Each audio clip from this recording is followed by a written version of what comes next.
just as there are two states in this country. Of every state is two states. You have the state of Nevada and Nevada State. You have Cal State, California State, and State of California. Not the same thing at all. California State, according to the law, is one thing.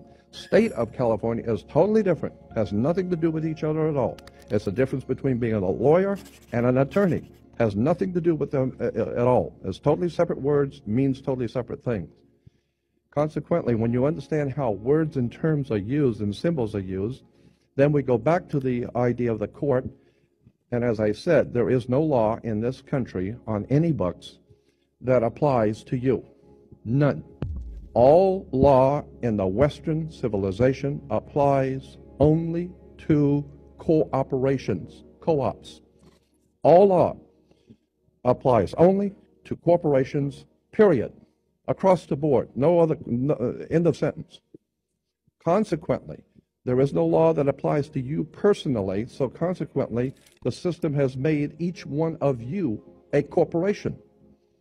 And how now do you distinguish which one, when someone's addressing you, that they're addressing you as the one that your mother gave birth to, or the corporate you?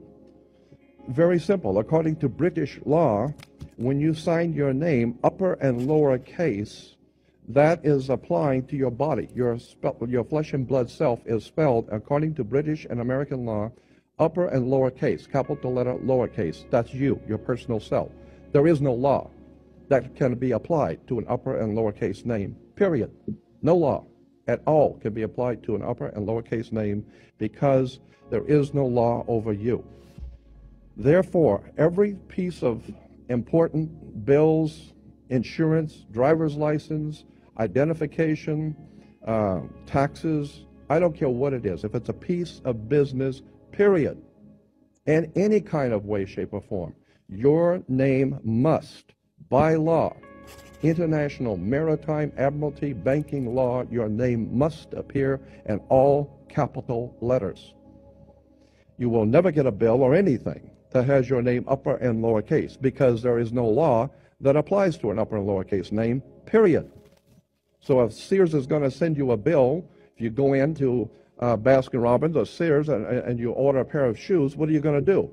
They're going to give you a ticket, and you're going to put it on your bill, and then they're expecting you to pay the bill. And consequently, they're going to charge you. Well, that's the same thing. You go into a courtroom. They're going to read out the charges, and the cop gave you the ticket, and you have been charged with speeding or whatever, and therefore you have to pay the charge. Well, once you understand that in America, according to our